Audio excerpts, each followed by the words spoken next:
Ah, yes. The political compass test. Don't we all love it, right? We do, right? Okay, jokes aside, the political compass test is one of the most inaccurate ways to get your political views.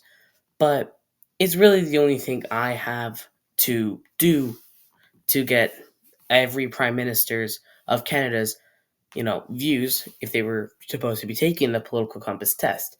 Do I believe it? Well, some of them. Most of them, I do not.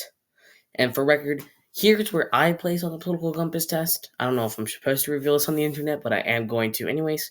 And every prime minister that does come up, they will be shown with a yellow dot and followed by the initials. And I am already thinking about R.B. Bennett and Robert Borden, who share the same. I'm going to say the second letter of the second name or the last name will go as well. So for Bennett, it would be RBE, and for Borden, it'd be RBO.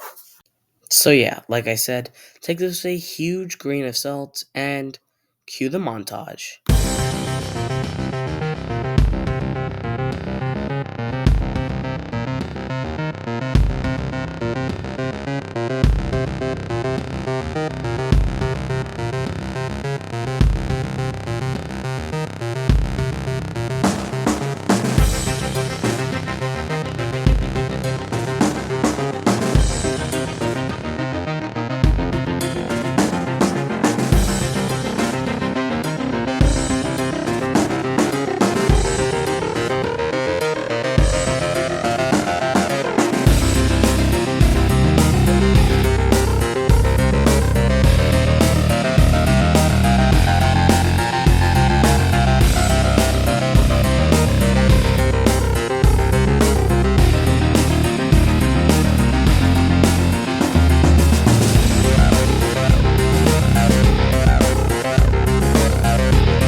See, yeah, I told you to take this with a grain of salt. The second most, or at least one of the most liberal prime ministers, according to this test, ran as a conservative, and the second most conservative, according to this test, ran as a liberal. Yeah. I think, personally, that the Conservative Party, the original Conservative Party in the 1800s, was too liberal. So they had to make the Progressive Conservative Party. Because after that, the Conservative Prime Minister started to become more conservative. That's my theory. What about your theory? I don't know. And yeah, for Borden, I totally believe it. Yeah, he was totally one of the most authoritarian prime ministers ever.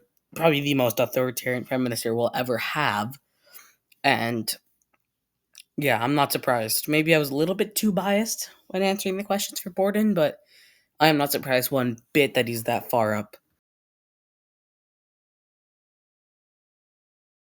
Forgetting the very obvious bias towards Robert Borden, there are a quite few flaws. Like some of the questions on the political compass test aren't really something that most people, like in the early 1900s, would really understand. Like, I don't know, the one about water. Yeah, I'm sure Arthur Meehan would know a lot about branded water. But also the fact that if there are questions that we don't really know what the prime minister's answer would be to it, I may have incorporated some of my own bias and my own answers into it, which may be why there's so many over here. Again, this is where I was on the political compass test after taking it 4 or 5 times. So yeah, I mean, obviously a little bit biased, right? Uh, and also trying to get into the mindset is kind of hard. So yeah, and I also got sloppy. I got sloppy answering questions after like uh Pearson. I think the prime minister's after Pearson. I kind of started to get sloppy. So yeah, I mean that's on me. Thank you guys for watching. Peace.